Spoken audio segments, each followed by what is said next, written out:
presentation will be on the Wastewater Master Plan study for Norfolk Town Center that was prepared by Woodward and Curran.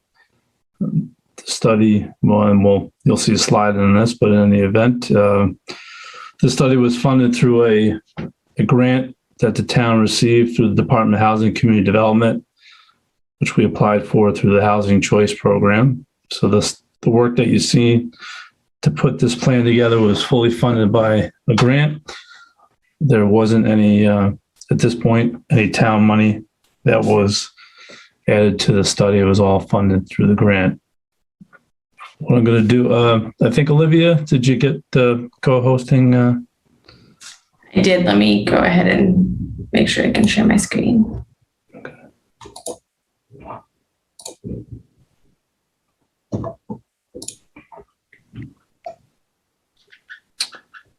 Okay. Can everybody see it? Yes, I can see it. So Olivia LaFawn with Woodward and Curran is going to present the slideshow, which is essentially is going to be an overview of the work that was done to date. And then I've kind of somewhat introduced the slides already. We'll have questions and answers later on at the end of the presentation, and we'll probably, what may make sense is we'll hold questions to the end, and then we can certainly jump back to slides if there's specific questions relative to slides. So I'll let you, let me see, sorry, I'm double duty here, letting people in. So, do you want me to flip to the next slide, Rich? Sure.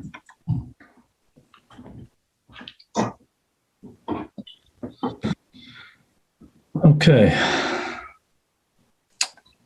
So in terms of one of the things, the backdrop for the study, so the town had previously looked at providing sewer to town center back a decade, well, actually probably a decade or more ago. And as we're talking about town sewers today, that study didn't move forward at that time. Some of the work that had previously been done, Woodward and Curran took a look at it, and then there was additional supplemental work that was done. The basis for doing the study was the town also applied for a grant that looked at development in Norfolk Town Center in terms of what has developed over several years and decades in relation what the vision and goals were of the master plan to see if those were all realized. And some of that vision and planning has occurred over time, but not all of it. So one of the pieces of the investigation was an infrastructure one, particularly related around sewer. As some know and some may not know, there is a small 30,000 gallon wastewater treatment plant for Norfolk Town Center, which has the condominiums up on the hill, Meeting House Road, and some of the commercial development downtown, the Walgreens, Silla's, the Sports Therapy Center. And then there's some other vacant property next to the commuter rail station on Liberty Lane, and the property between Liberty Lane and Main Street is also, there's a couple of parcels there, which we'll get into later, is connected to that system. That system was originally designed and permitted as a private wastewater system through, I guess I would say, failure to operate the plant the way it was done. Eventually it came over to the town of Norfolk, acquired the plant, and the town is responsible for the maintenance and operation of that plant.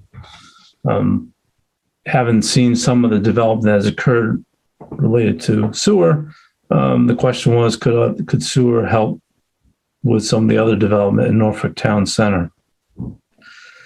And one of the things that we looked at, and the basis for looking at the sewer, is the stormwater regulations in terms of capturing rainwater on buildings and pavement and hard surfaces in Norfolk is one that is a beyond what a lot of other municipalities, cities, and towns regulate in terms of what drops on a surface after development has to be the same before development. So that volume of water has to be recharged on site. DEP regulations in other towns around us, they regulate the rate of runoff. So you detain water, you retain it, but pre and post, the rates have to be the same, but not volume and rate. So when you add in volume with stormwater, and then you also put on top of it on-site septic system, and then you try to place a building, all these different infrastructure pieces along with the building have setbacks. So it really starts to make development on a parcel a little bit more challenging. And so that's why we took a deeper dive in terms of the sewer. And we did this past summer pass zoning, which does allow for higher density in the core center, town center. But taking that aside, there are properties in town center that are already developed, and some of those property owners would like to have consideration to redevelop and develop. And one of the things that could help with that would be sewer. So those are some of the basis for which we conducted the study. Go to the next slide. Let's see. I'm going to jump in, Rich, and take it from here. Yep, you can take it from here. Thanks. Thank you. Hi, everyone. I'm Olivia LaFond with Woodard & Curran. I was the project manager on the project. So as Rich mentioned, the project goal for this project was to develop a long-term sustainable solution for wastewater for town center for various reasons, as Rich mentioned, one being to promote hopefully future potential development. So with that, this slide right here just outlines the study tasks. So what we were scoped to do.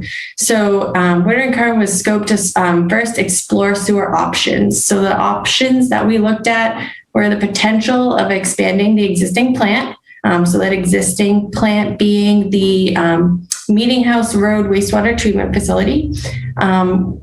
We looked at the potential and, we reached out to MCI Norfolk to start the conversation to potentially send wastewater flow to their plant.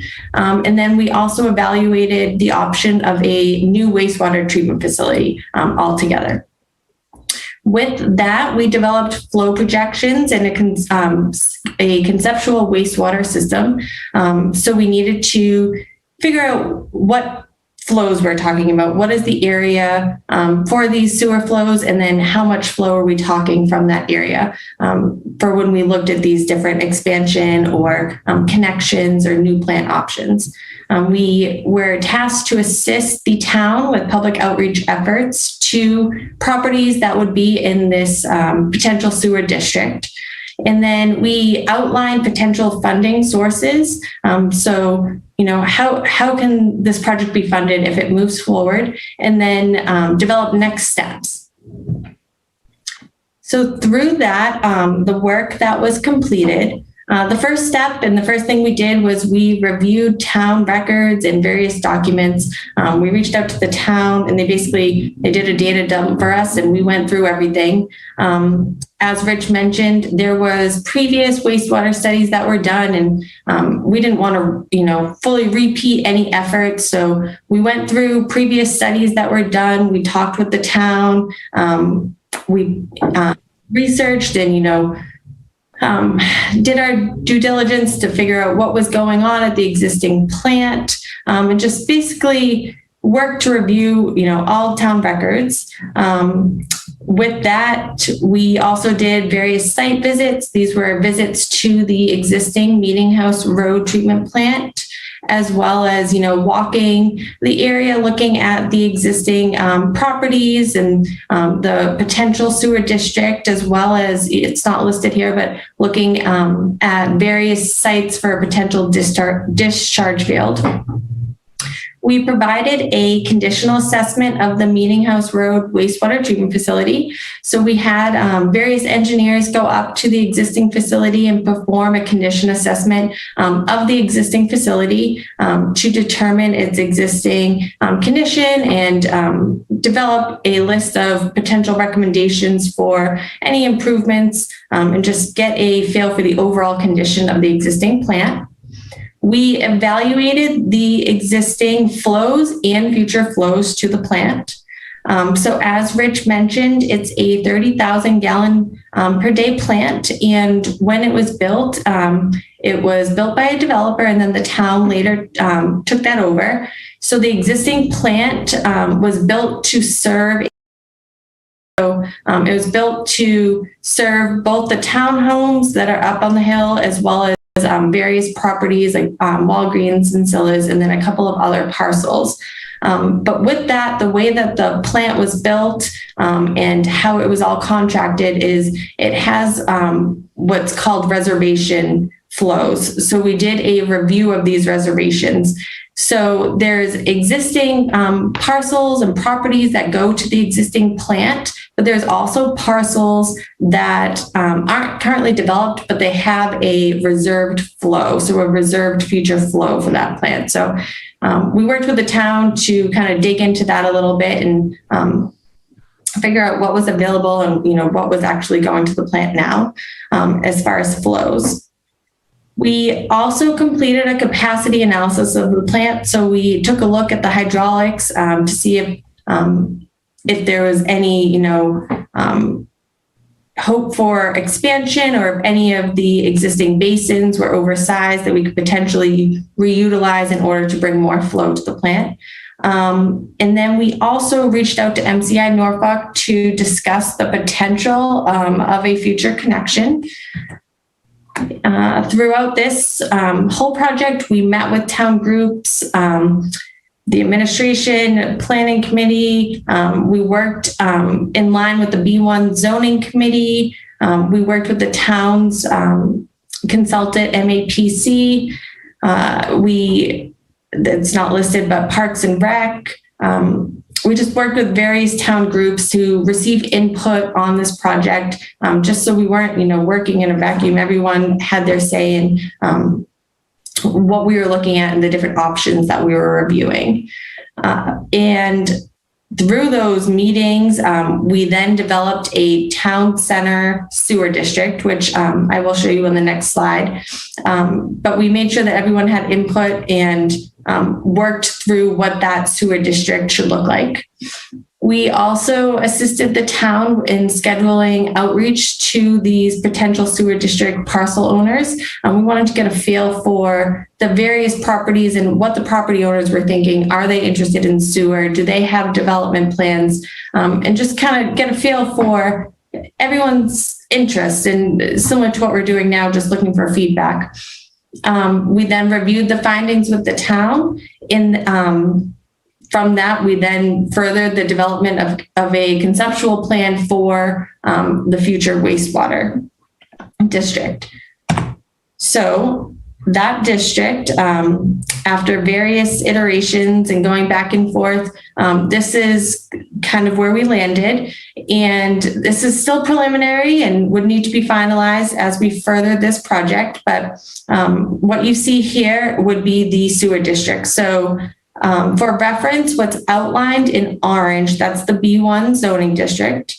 The parcels highlighted in green, those are the ones that are currently sending flow to the existing wastewater treatment plant.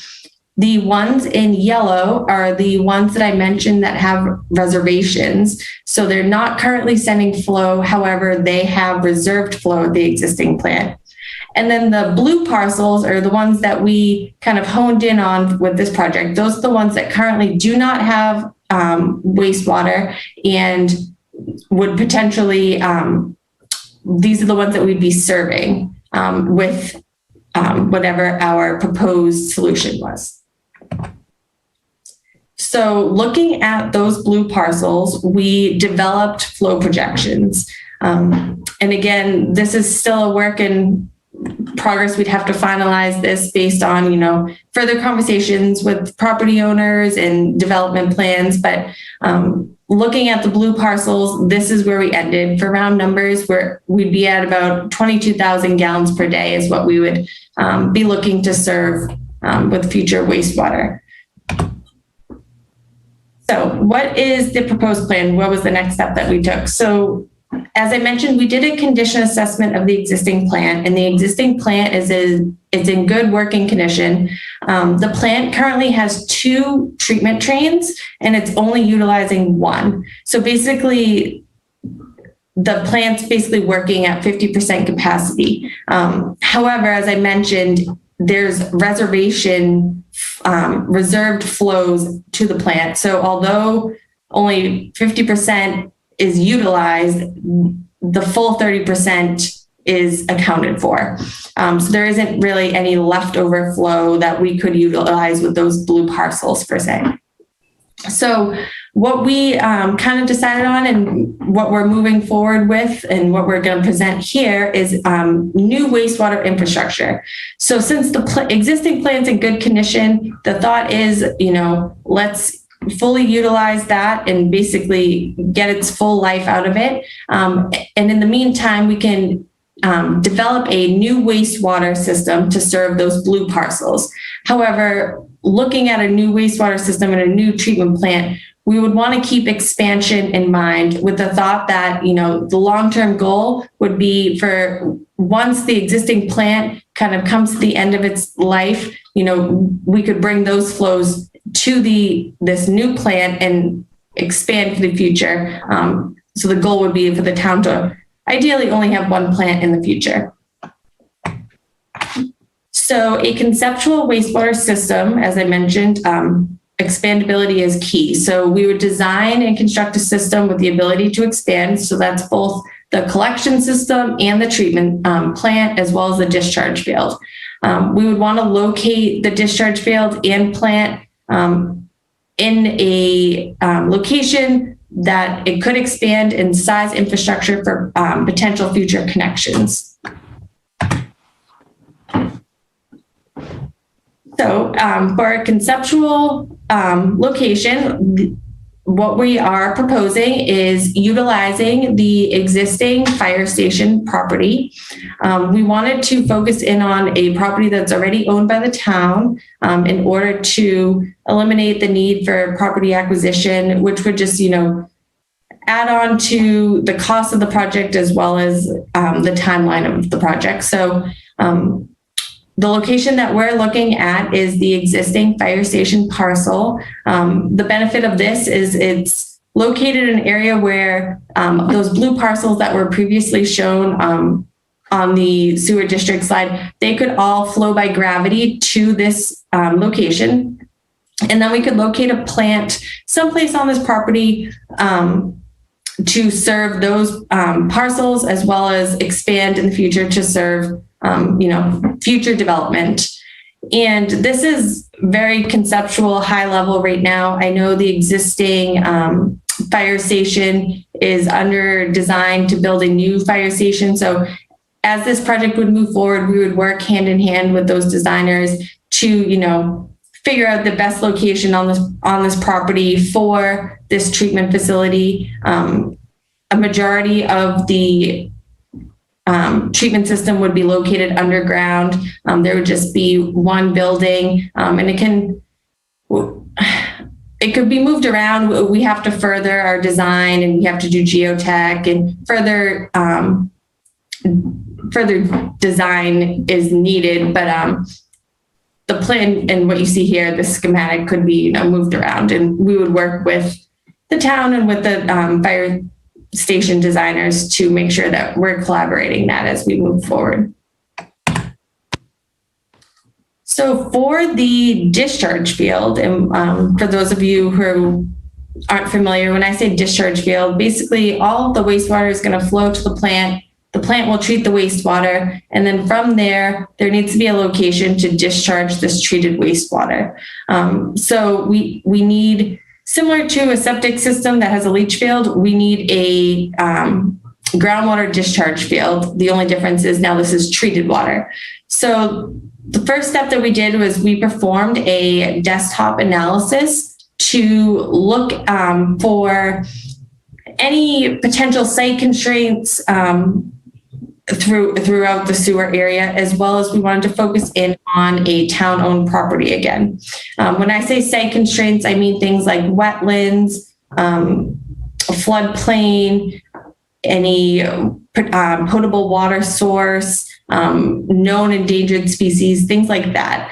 And then we also reviewed soil maps, because we need a soil that would be permeable and that would take the groundwater, take the wastewater. From there, we performed some preliminary testing, which I will show you in the next slide, as well as coordinated with various town departments. And then moving forward, future coordination would definitely be needed with various town departments as well as regulatory authorities in order to move this plan forward. So looking at just a conceptual location and as part of the desktop analysis, the yellow parcels here, that is the sewer district. And then the purple are the Mass DEP wetlands. And then the parcels that are highlighted in the pastel colors, those are town-owned properties within the area. So you can see the old town hall parcel, which is this triangle parcel over here. That is surrounded by wetlands, so it's not a preferable location. So that brought us to both the Freeman Kennedy Athletic School fields, as well as the property adjacent to it owned by conservation, and this property over here that we call the Boardman parcel.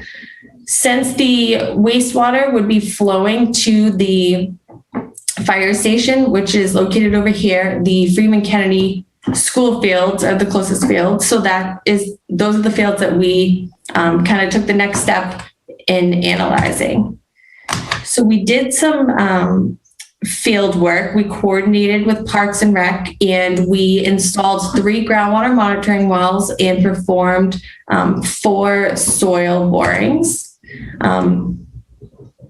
I don't have to go through all these details, but in conclusion, the preliminary testing indicated that there's potential and that, further testing needs to be done and will be required by regulators, but, there's great potential to use these fields as a discharge field.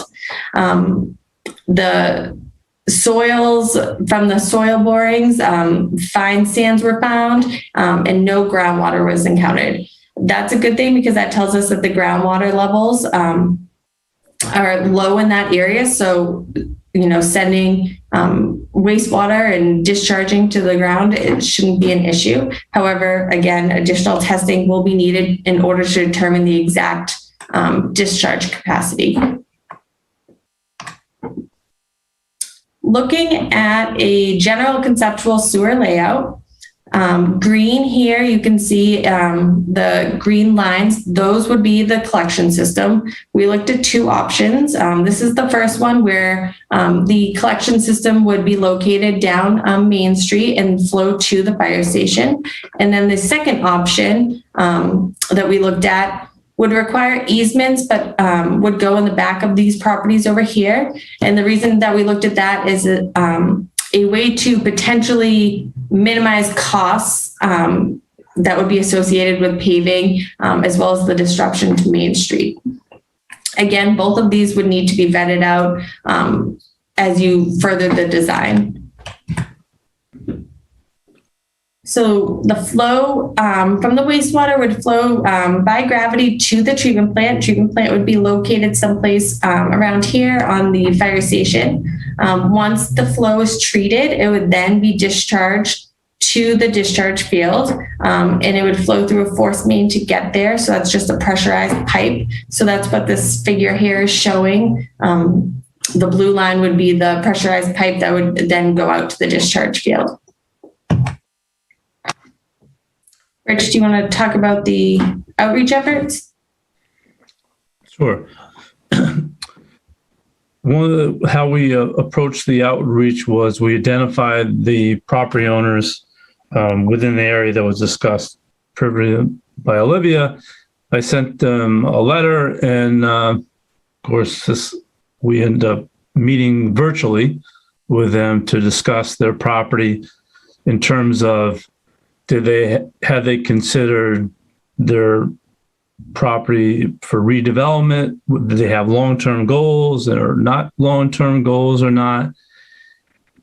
And with, I would say with the exception of probably, well, I'll say two at the moment, they really didn't, they had some potential development goals, but nothing tangible where they really got into schematic level or really pen to paper. I do know Mr. Ruggieri, which is where the who owns the property across where the cable is, the accountant's office, and where the hardware store used to be, had expressed interest in maybe putting apartments on the second floor of its existing building. But at the moment, with his on-site septic system, that wasn't feasible for him to do. But he didn't necessarily have ready to go plans or a project, but it was a consideration of his.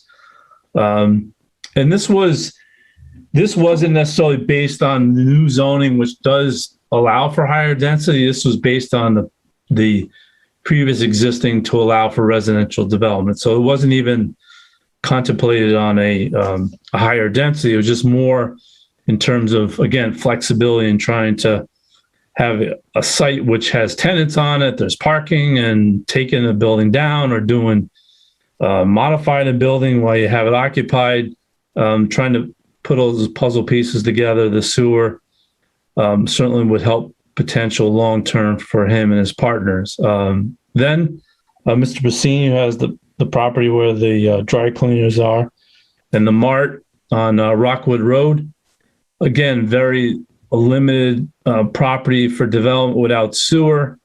He did not necessarily have imminent plans, but because of the proximity to the rail station, the topography grade change between Rockwood Road and the back of his site, it certainly lends itself for redevelopment down the road. And again, the sewer could potentially help him. And again, not necessarily densities, high density in terms of what could be contemplated under the new zoning. But again, creating some flexibility in terms of development. And then we had discussions with the Primpus family that owns the Dunkin' Donuts on Main Street, and part of the property where a lot of people come and buy their Christmas trees in the holiday season is part of their property, which they had been before the planning board a couple of years ago to put up a two-story mixed-use building, while Dunkin' Donuts would be there, be refurbished on the same site. And they were trying to contemplate putting in a new septic system for Dunkin' Donuts and provide a new septic system for a mixed-use development. His goal was the thought that he would potentially have a restaurant use on the first floor.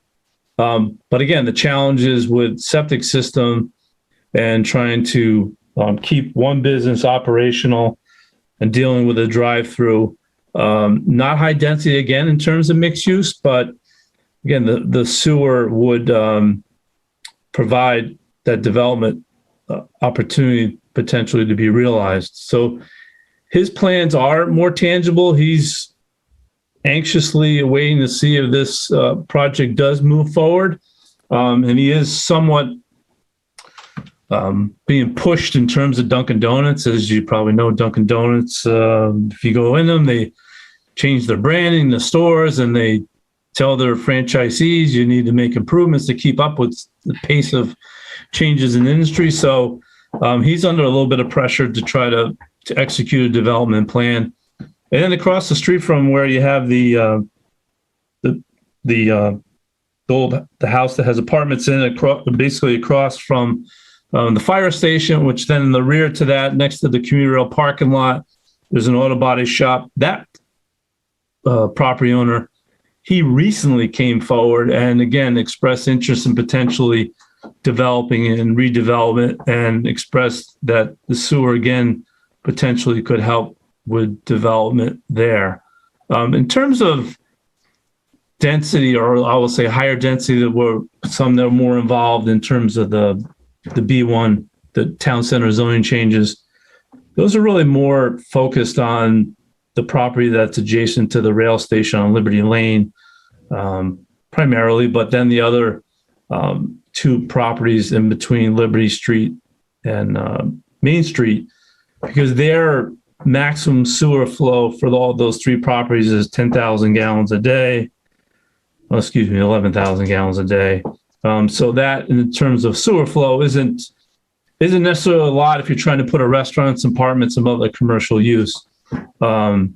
So we did look at, and they did express some interest as well. But the challenges of that site in terms of dealing with Stop and Shop, who's a leasee there, there's not anything imminent, but so there's more of a future look at them. But so we took, for sure the sewer could provide additional density, but it also was helping dealing with development and redevelopment for the property owners. And one of the things that we made clear to them in terms of how we're approaching the project, the feasibility centers around the ability to finance it through betterments. So the property owners that would be connected to the system, and then seeking outside grant sources to fund the project. There hasn't been, I'm not saying this couldn't necessarily happen, but we focused the study based on users and grant sources to fund the project. And then overall, if it was designed, developed, and constructed, it would be maintained and operated by the user, similar to the water, which is used and maintained and operated by the water users who are paying through the rates. So we had some good, at least initial conversations. If this project does move to the next level, we would definitely have to re-engage some of those property owners to get a better sense of, where they stand, what they potentially think is feasible as we go forward. So if, like I said, if this moves forward to the next step, that's one of the next steps, is to re-engage those property owners to talk about development, redevelopment, and sewer flows.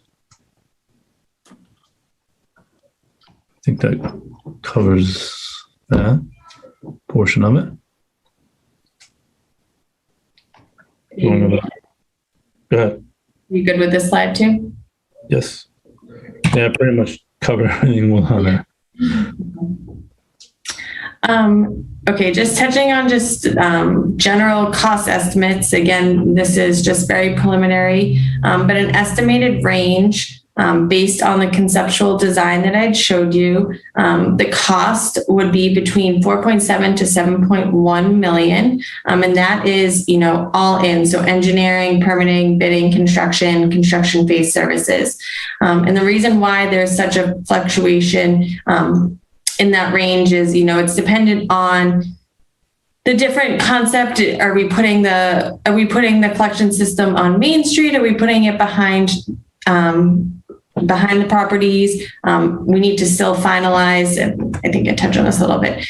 We still need to finalize, the exact service area, and then what are the flows we're trying to treat. As Rich mentioned, we have to reach back out to the property owners and see what their plans are, because obviously the more flow we add to the plant, the bigger plant we would need, which adds to the cost. So there's just a lot of moving parts that would need to be ironed out as we would move forward with this project. And then also, just working through what grants are available, what are things that could offset the costs, and then how does the town plan on capital cost recovery? Just all big picture items that would need to be kind of vetted out as we move forward. And then I'm going to turn it over to Rosemary Blackyear with Woodard & Curran, just going to kind of talk through some of the potential funding sources that we looked at. And Rosemary, you're on mute. Thank you. Good evening. I'm Rosemary Blackier. I'm a senior consultant with Woodard and Curran. And as Rich and Olivia both alluded to, finding some creative financing is going to be very important in this type of project. The one advantage that we have with the Norfolk project is the timing of this, that it coordinates with the coronavirus fiscal spending programs that are put out by the federal government, specifically the American Rescue Plan Act.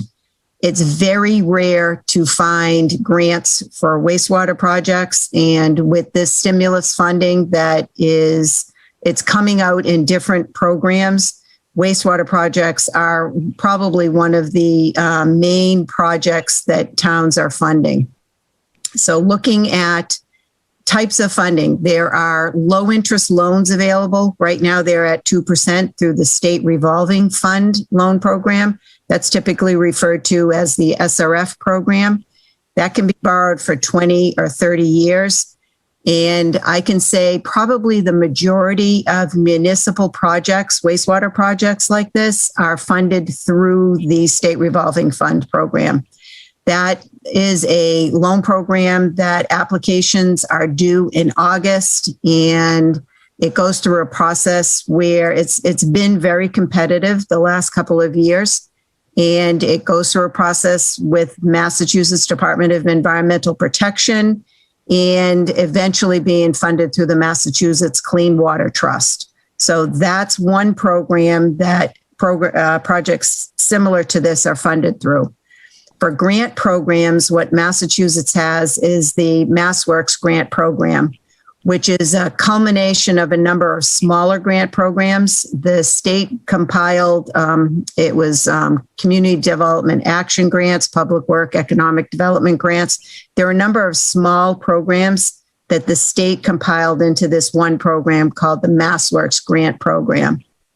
That is a very, very highly competitive program, and applications are due in June. And it's something that you work with your state legislators, your town, state reps, things like that, to try to leverage application qualifications.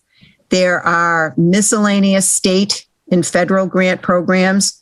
What I'll say now is there are several programs that are available because of the coronavirus.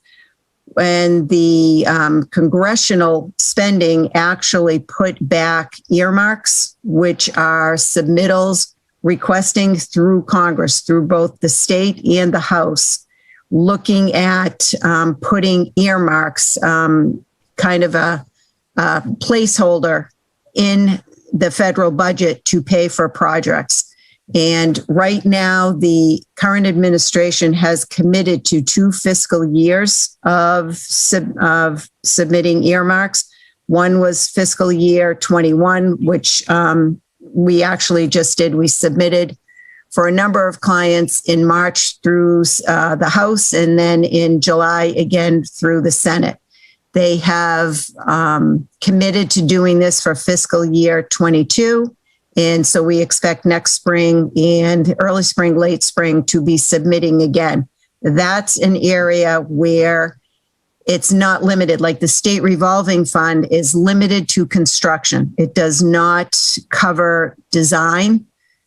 With the earmarks, you can submit, and it can be engineering, it can be design, it can be a number of things. It can be actual construction. We are right now hearing from legislators certain projects that are moving forward. So the fiscal year 21 projects are just starting to move forward. There are other smaller grant programs, depending upon the state budgets that could fund them. Regional efficiency grants. These are smaller grants, but could help pay for specific portions. And then Olivia mentioned a capital cost recovery program, which the town, again, that's one of the big picture items that if this were to move forward, the town would have to discuss. If the town, for instance, borrowed money to do the construction through the state revolving fund, how would it recover those capital costs? And there are myriad of ways to recover. One such way that Olivia alluded to are sewer betterments, which are under Mass General Law, Chapters 80 and 83. So what we're doing now is we are finishing the wastewater study. We have given Rich a scope and budget to complete the next phase. We are trying to leverage the town of Norfolk so that when some of these creative funding programs come to fruition, that we can leverage you with your wastewater planning. That's one thing that all of these programs are going to look at. So we're always looking to see if any of these funding sources would fit the town.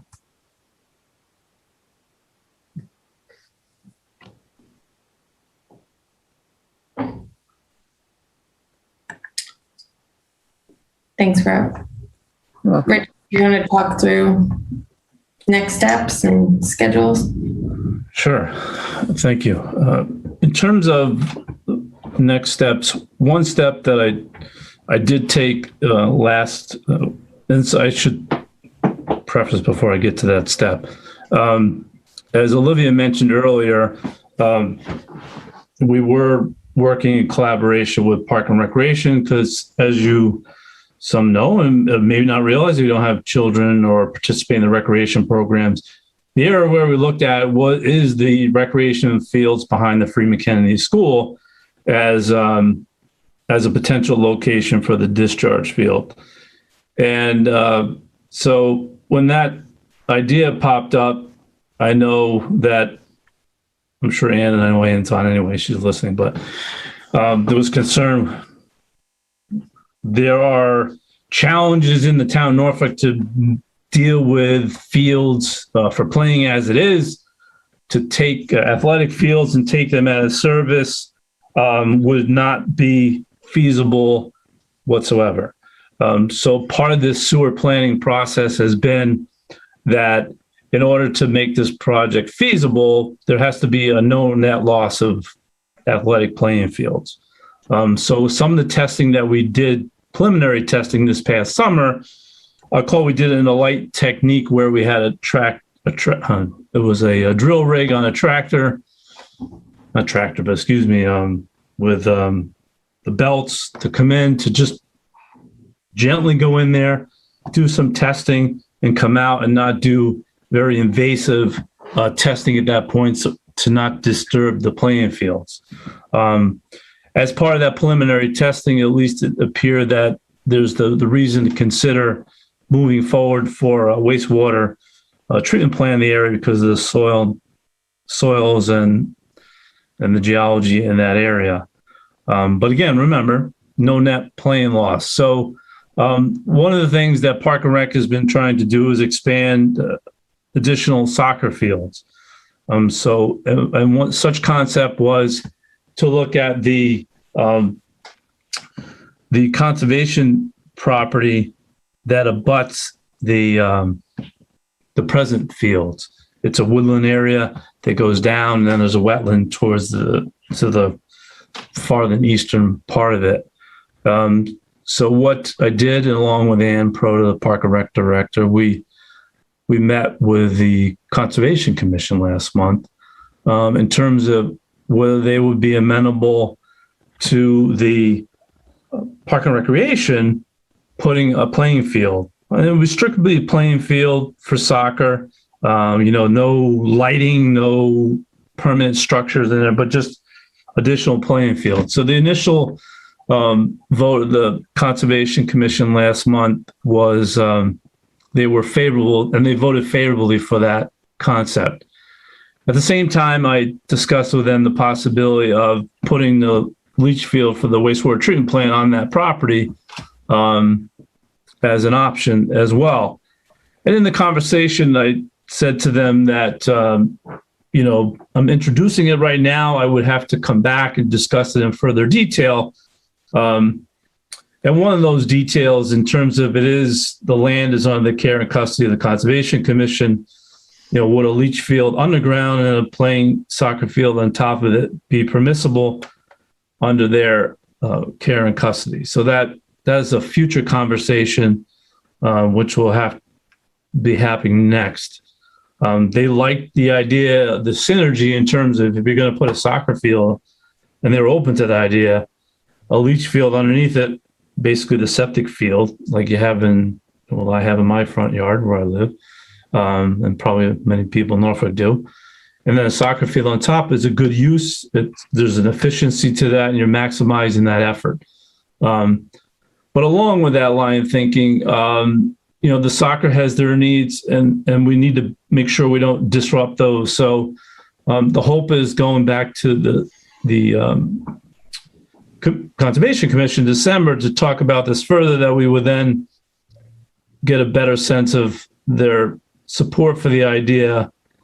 If that support is there, then we would then get into hiring engineers, Woodward and Curran, along with the geologist, to line up to do additional testing next spring when the peak, we need to establish peak groundwater flows, to do the data, the work in terms of further expansion for the viability of the wastewater treatment plant, the field itself. So there's quite a bit of work that needs to go ahead. And along with that work, simultaneously, is going back to those property owners that I mentioned to you, in terms of, really pushing in terms of having them sharpen their pencils for a lot of different reasons. One is we need to get a sense of the true flow that we're talking about and what expansion potential flow would be. But then also what type of development is under consideration. So we'll have to re-engage in those conversations. Now, in the slide you did see, if you caught earlier, it does go past the church property and then goes on to the fire station. We're not necessarily thinking in terms of the churches expanding for any commercial type related issues, but by state law, when there's a gravity sewer line in front of your property, you are by law allowed to connect to it. So we do need to look in terms of, the church long-term as well. They have a septic system now. Is that sufficient? Would they tie in? Those kind of things. Those are questions that we need to provide, get better answers to. And then we also have to meet with the DEP about the concept, what kind of testing we would need to do, firm up scheduling. And then if this all had a green light, we would have to get to a town meeting for a town meeting vote to further design. So we have quite a few different variables we're trying to manage and juggle, and we do need to do additional testing. So there's quite a bit of work that needs to happen. As Rosemary mentioned, because of the coronavirus and the money that's come through the federal government to the states throughout the country, there is a funding source to do this kind of work, where honestly, before COVID, it was, quite frankly, it was going to be quite a challenge, because we would have to go to the town residents up front to support the project and fund this other preliminary work, which, if the project went all the way through to completion, you can recover it through the betterment process. But if it didn't, it failed along the way, you wouldn't be able to recapture some of those costs. So that could be a significant risk. And, I think, we are talking about sewer, which will enable change in Norfolk Center. And while there are people that like to see that change in a different way, there are other people that are quite pleased with the way it is today. So there's the, different viewpoints on this whole subject matter that we have to work through as well. But that kind of gives you the bigger picture of where we're at. Of course, other boards, we have to talk to the select board about the project, the Board of Health. There's other touch points that that those other boards and committees will be involved with, as well as we go forward if this project gets green lighted to move forward.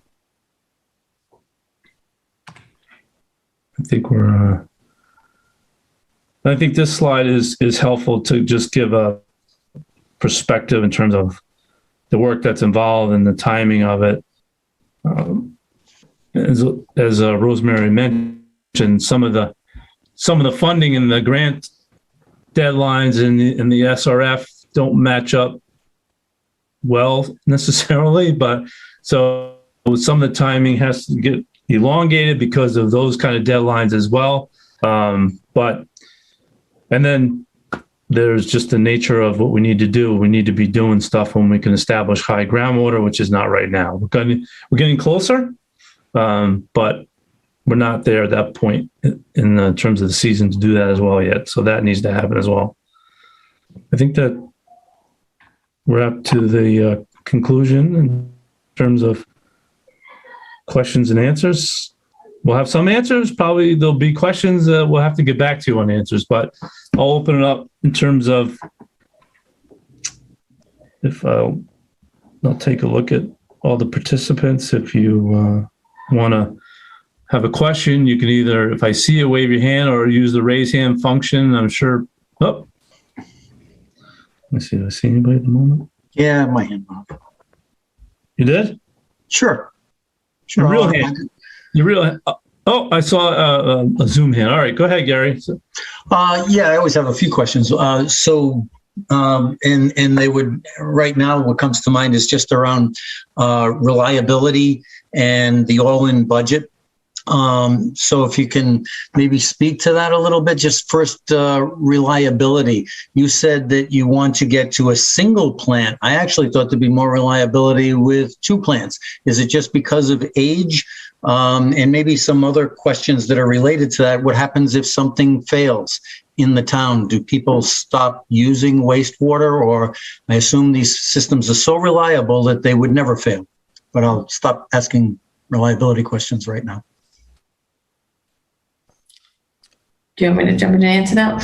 So I guess first, you made the comment of one plant versus two and reliability. Right now, the location of the proposed plant and the location of the existing plant, they're kind of not on opposite ends of town, but they're not right next to each other. So they wouldn't work as a backup for each other unless some way they were fully connected. And as far as reliability and, if something breaks down, so you have to design your plant with certain safety factors, and you design for peak flow. So ultimate worst case, DEP has their requirements on that. And then there's always backup and everything designed into the plant. So for example, what we're proposing, the sewer would be fed to the plant by gravity. So no power or anything involved. It's just a pipe. It would flow by gravity to the plant. And then once it gets to the plant, obviously the treatment process and stuff would be generated by power. If for some reason, there's a power outage or anything like that, the plant's required to have backup generators in order to keep that going. So I don't know if that answers your question on reliability. But so just historically, you must know more towns than I do. So these systems do not fail. And if they do fail, does it shut down the people that are tied into it? They can't use the system. They can't be processing waste into the system. What happens? So I know it may be outside your scope. I'm just my own edification. I've been doing this for 10 years, and you flush your toilet and it goes by gravity to the plant. And at that point, it's the plant and it's the town's responsibility to find a way to treat it. It's either getting treated or it would get pumped and hauled off site. If you have public sewer, there's not going to be a time where you can't use it anymore. Okay, I get it. And so then the only other, I guess I had a few questions, but I'll let other people talk as well. But when you talk about all-in budget that went from 4.7 to 7.1 million, and I noticed the construction wasn't until like 3 years go by. So just a very basic program management question, costs get refined at particular points as you're completing phases of the project. So this gets tighter and tighter as we're executing against the program. So we see if we're closer to $6 or $7 million. I'll make that assumption, but you can correct me. And even something simple over a 5-year project, when you said it's all in, do you roll in the time value of money? If we were doing all the work 5 years from now, we'd have to put away a little bit extra just for again, how costs will increase over that period of time. But if you could just speak to budgeting issues, how it gets refined over time, when it kind of gets locked in, how do towns deal with it? Suppose it goes to $8 million and we planned on $7. So definitely will get refined as we, further the design. And I don't know if you noticed, but on there as well, I put in parentheses $2021. So that is in $2021. So it's all going to depend, as you mentioned, when we end up implementing this project as well. If this goes put on the shelf and we don't do anything for 10 years, obviously with inflation, those costs will increase. So we'd have to relook at that as well. And then, yes, as we go through the design, we would refine the cost estimate. And then we also typically include a contingency. I know SRF allows you, Rosemary, you might be able to speak more to this, but I believe SRF allows you to hold up to 25% in contingency. So basically put an additional amount aside for potential, changes, things like that you could utilize as the project develops. And the town gets no benefit until you actually complete the last field down at the school and everything's done, right? Half the project doesn't get you half of the wastewater treated. You got to get all the way to the finish line. Otherwise you're getting nothing. Correct. Okay. Everybody else has their hand up. I think I've asked too many questions. Sure. So I think Chad had his hand before Walter, so I'll go to Chad next. Yeah, 2 questions. One is on the maps, you didn't have the town library highlighted in any of those. Yes, let me go back to those maps. And we did look at the library.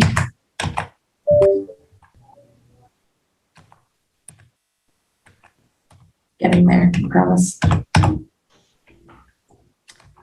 So we looked at the library, and the library currently has their septic as well as their, and Rich, you might remember, they have a reserve stormwater facility as well? Yeah, I think the question in terms of tying into sewer, not. Tying into sewer? Yeah, tying, right, because the town library is not highlighted there, so there was no plan to tie it in down the road. We're not including it, but it's definitely something that could be included. Okay. Was there a reason why it was not included? Why was it excluded? Well, at least initially it could change, but in terms of the system was designed with a reserve area for, to replace the system as it was originally designed. Mm-hmm. So it would just, if the system failed, then you would use the reserve area that was part of the original design. But there might, it's worth consideration, I would say. So I wouldn't rule it out yet, but that was an initial thought people had on it. Okay. It's actually, honestly, that's some of the similar thinking in terms of at least the preliminary analysis with the fire station. They have a new septic system, fairly new septic system, and I think the overall new fire system in terms of overall personnel and need, for wastewater is probably not going to be that much more. Now that could change, but I think they're not necessarily thinking that they would rely on that on-site system too. But they're in their study right now. That could change, but I do know, we talked about the fire station as well initially as well. So. Okay. Well, yeah, I just was curious as to why it was excluded, because if we're talking about building something that's going to be around for decades, it should be considered, because a lot can change in 30 years from now, 20 years from now. So Yep. Okay. So my second question was, and I forgive me if you mentioned this, but I don't recall you did. At the beginning, you talked about expansion and how that this would be a system that could grow. But then I don't recall you mentioning it later in the presentation about how we could kind of phase the system in and expand upon it. Yep. So if we moved forward with designing and constructing a new plant, we would look to site it at a location like the fire station parcel that has the land available for future expansion, and same with the discharge field. Because you're right, I didn't mention this, but the existing plant, when we looked at that and we looked at the possibility of could we just expand the existing plant, the issue is it's basically landlocked. I don't know if you've been up there, but there's townhouses basically right next to the plant. So expanding that plant, it's just not a possibility at this time. So as we move forward with design, we would, keep expansion in mind and design something that would be expandable in the future. So if, in the future, what I'm showing here is the blue parcels, we decided to now incorporate, additional parcels, we wouldn't have to build a new plant. We would just have the ability to expand the one that we just built. Okay. Yep. That's perfect. That's what I was looking for. Okay. I'm good. Thank you. Okay. Thank you. Walter? Just to piggyback on what Chad said, and looking at it from a glass half full point of view, and knowing that success engenders success, and also piggyback on what Olivia said, it would seem to me that one of the slides that you ought to have in a future presentation when you're actually going forward with this would be to scope that expansion, to say, we've studied what potentially could be added to this system down the road in terms of flow from parcels A, B, C, D, E, F, and so forth.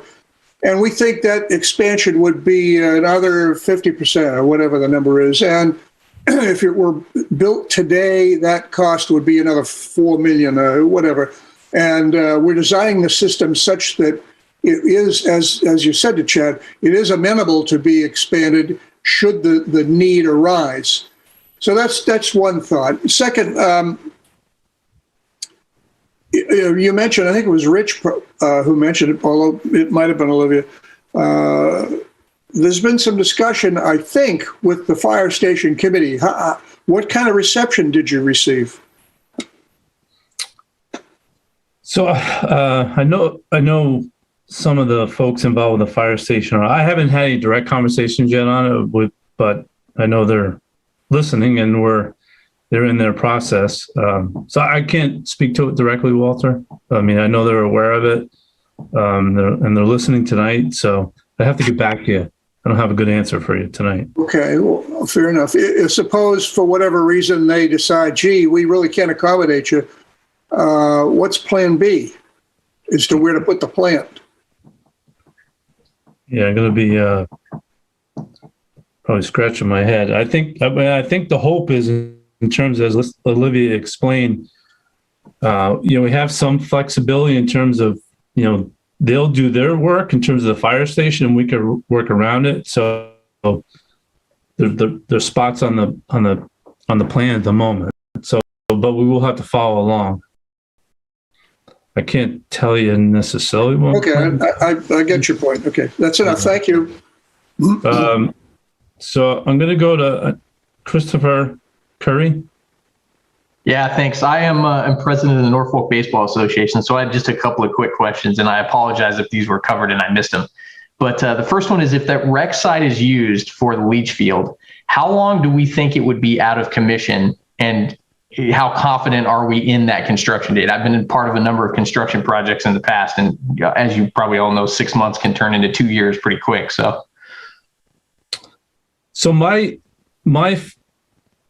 goal and had the approach in this project, is that we have to have a plan in place that there is no loss. So whatever that is, I think ideally we're hoping that there's some some value and opportunity on that conservation piece. And if that was the case, wouldn't be touching the recreation fields at all. Right, So, right.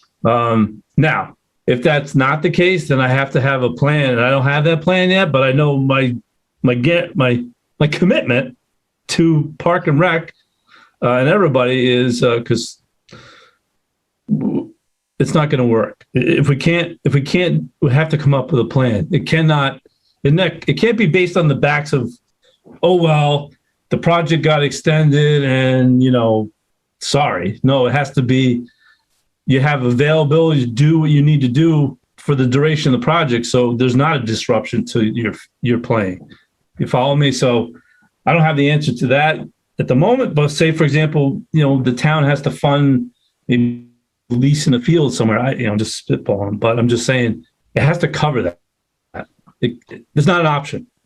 No, I appreciate that, Rich. And like for us, like soccer's a little bit easier to accommodate because if you can find a nice flat field and put some goalposts up, you can be a little bit more flexible. But with that one baseball field there that would be impacted, that field is the only field of that size we have. So it's hard to kind of find a place for those kids to play, particularly if that drags on.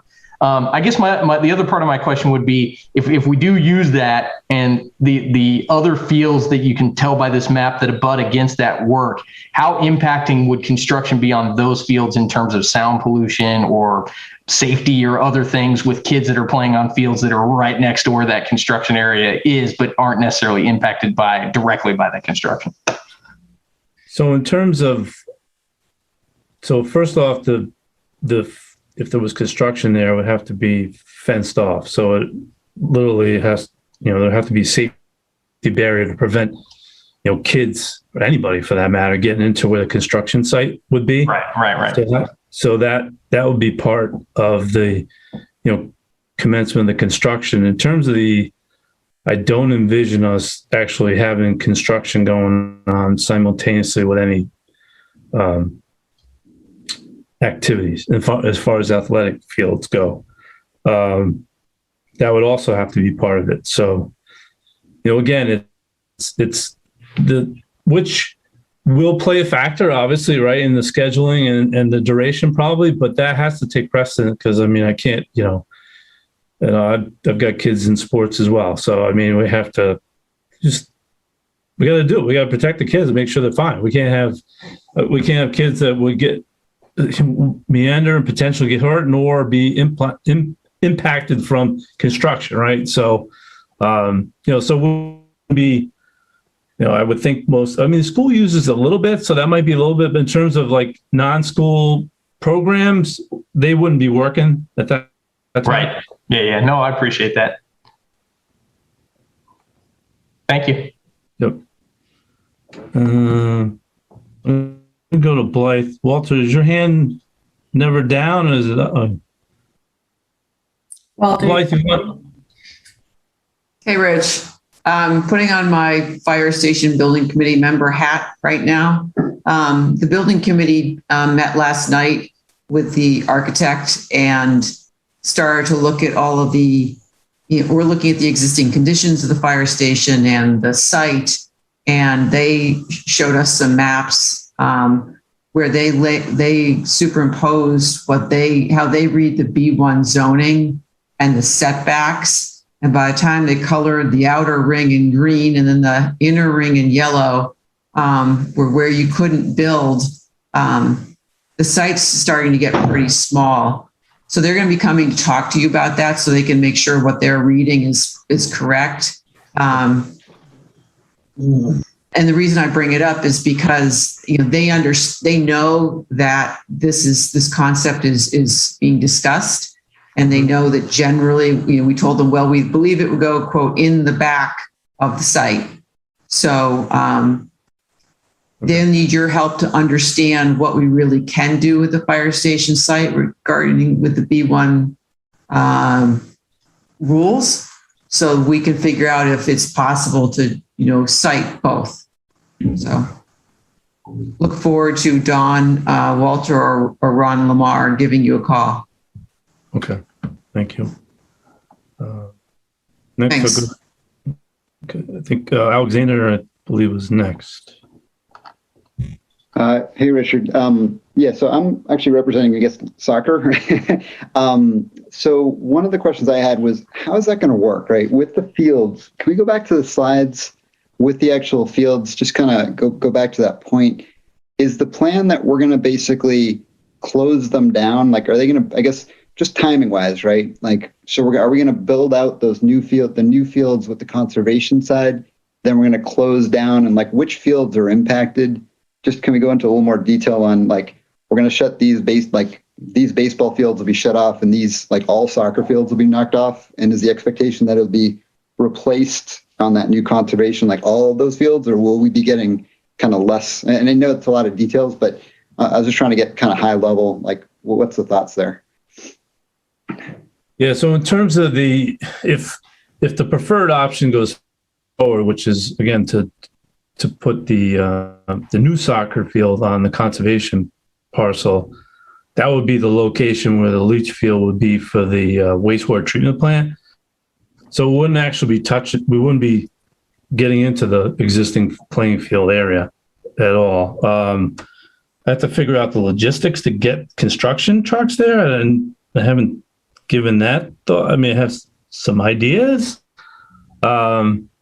We do own, so onto the north part of that map where that is actually town of Norfolk property.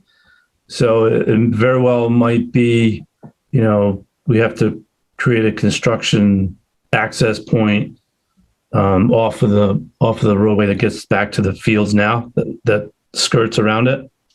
So I have to look at that a little bit further. But if this preferred option goes forward, then we're not touching those soccer fields. So we're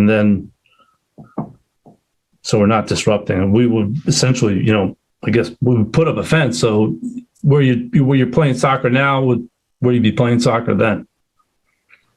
If that's not the case, if that's not what happens in this plan, I got to come back. I got to go back and to the drawing board, so to speak. So I'm going to push this concept as far as I can go. So then what would the conservation space be used for then? Like, if this goes through, would we? Well, you get a soccer. So you would, in the end, the idea to do is, so ideally we want to do it simultaneously. So we're building a leach field, and then when the leach field is done, you got a new soccer field on top of it. So you've got your existing fields, and then you move now you've added a new soccer field in the end. In terms of, that's the easiest way to kind of, we're hoping that it would go that way. That would delay a new soccer field, but the new soccer field would be on top of the leach field. So you wouldn't be, think about it, the tree clearing, the grading of the site and everything would be part of a sewer project. And on top of it is a soccer field. Soccer's a little bit more flexible because as long as you have a flat piece of grass. Yeah, I mean, right. But we have to, so in the end, it's a net. So you will get a net gain in terms of a field. There's no net loss, so you have what you have, and then you would gain the field after now, I was talking to Annalise preliminarily, if there's a push to get that soccer field in, get funded and get it, in operation, I don't know, say 23, I guess, right? You got to, construct it, let the grass grow, so forth. Then that's a lot more challenging for me because now not just me, but in terms of sewer planning, because you've got a field already in place. But if it's a leach field and a soccer field that's going on simultaneously, then in the end, when the leach field is done, you've got a soccer field on top. I mean, I would think, I don't know, we've talked to Olivia about it, but I think ideally it would be nice if we can have the leach field kind of in the front end of the project, or at least simultaneously, so we can get that aspect of the construction going, then get it graded, loamed, and seeded, and then let the grass grow, then it can become online.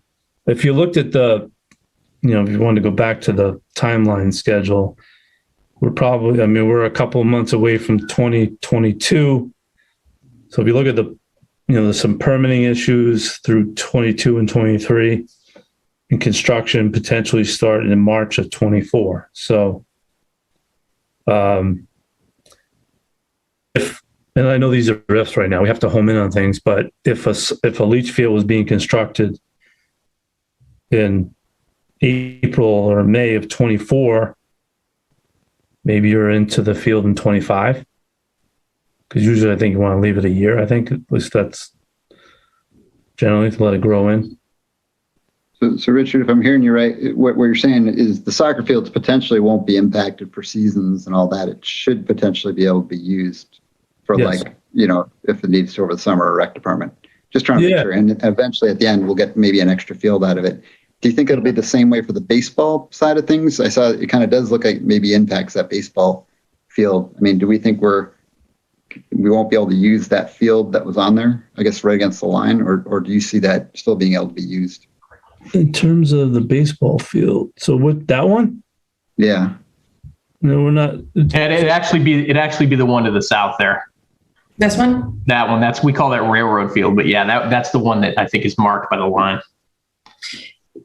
So Yes, I think we kind of talked about, I just said initially, if you look to the top of that drawing, there's the baseball diamond that's in the, so you come in the access road, it gets back to the ball fields there off of the school drive. The property to that north there, that where the woodland area is that's select board. So that's town of Norfolk property. So I think we'd probably try to go through there on it. That would be the way back there. Because I don't want to, again, I can't disrupt. I mean, I have to talk, we'd have to kind of work that through with Ann and see the best route. But I know my marching orders, I can't disrupt playing fields. So Yeah, the goal would be not to disrupt. I said it 4 times tonight, I think, at least 4 times. I will continue to say that so that anything you come away from this meeting tonight is that this plan has to make sure playing fields aren't disrupted. Because I'm one of those guys who has kids and I know the deal. And I'm not I've got multiple people we got to work with to get this done. So believe me, I get it. So awesome. Thanks, Richard. I appreciate the feedback. Thanks. Yep. Now Ann has her hand up.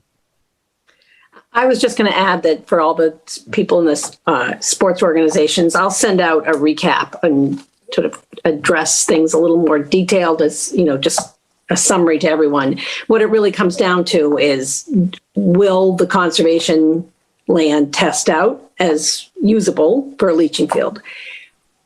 Fingers crossed it does. If it does, very little impact will take place on the fields. If anything, it would be the access getting to that area. If it doesn't test out, then it's a plan B, and the plan B is a lot more detailed, and let's hope we don't have to go there. Thanks, Sam. I agree. I really want plan A. Plan B, I don't even want to be thinking about. Us too. I might be retired. Just one point to add. The Conservation Commission did agree to a parcel of land 100 feet wide, and it's almost 600 feet long. So it's a full acre and a half. So it's and what recreation originally went to conservation for was not an entire new soccer field. It was to expand field I, which is about 60 feet too narrow. So conservation has actually given more space than we would even be needing for to expand the one field that we're planning. But it was actually a wonderful conversation. They were talking about how it would be advantageous for them as well to create meadow rather than the wooded area that's there now. I agree. Let me see. So Ed? Hands up. Thanks, Rich. Yep. I just want to follow up on some of the conversation about the fire station siting of the plant itself and maybe some of the flexibility that might be needed. And I guess the question that I have is, what could the old town hall site be used for the plants in the same area? You'd have the same gravity benefits, I guess. could it be sited there if the fire station turns out to be problematic? Yeah, that property would be a possibility as long as everything, the equipment is all out of the floodplain. The only, I don't want to say issue, but thing we would have to talk through and look at is right now, and let me see if I can expand this. So the yellow parcels are our sewer district right now. And as Rich mentioned when he was talking about the church, if you have a gravity line that goes in front of a parcel, then the parcel, basically, if we paid for this project through betterments, those parcels would have to pay into the betterments at that point. So it would be adding in all of these parcels basically to our sewer area, which might not be the worst thing. It would just have to be something we'd have to talk through. Because right now I believe those are all residential. So it'd be those homes having to pay betterments towards this project. I'm just thinking if you hit a roadblock, with the fire station, certainly, I think other options certainly have to be explored. Definitely. Right. Yeah. So in terms of, in one sense, the timing is pretty good because the fire station work is underway now, which is really critical for our work too. So it's good in terms of their, I'll call it out ahead. So it's nice timing for us as it relates to the sewer. So we can, like you said, Ed, if it's not, we'll have to look at other options. Yeah. So we haven't dug in and spent a lot of time and money necessarily in one option that we're not even going to be able to do. So it's good in that sense. I don't see any other hands up. So I think, well, I appreciate everybody's time. It is being recorded on NCTV, which will rebroadcast it, and I appreciate everybody's time, and we will we'll certainly have other meetings as we go forward of similar nature, and you always can check the various town agendas that I might be on or somebody else in terms of sewer. But like I mentioned earlier, I think the next one is to get back to the Conservation Commission in December, which I forget the day of their meeting, but somebody had the first Wednesday of the month. So thank you, everyone. Well, Rich, thank you for the hard work you put into this thus far. So, You're welcome. Thank you. Thank you, everyone. Thank you, everyone. Good night. Good night. Thank you. Good night.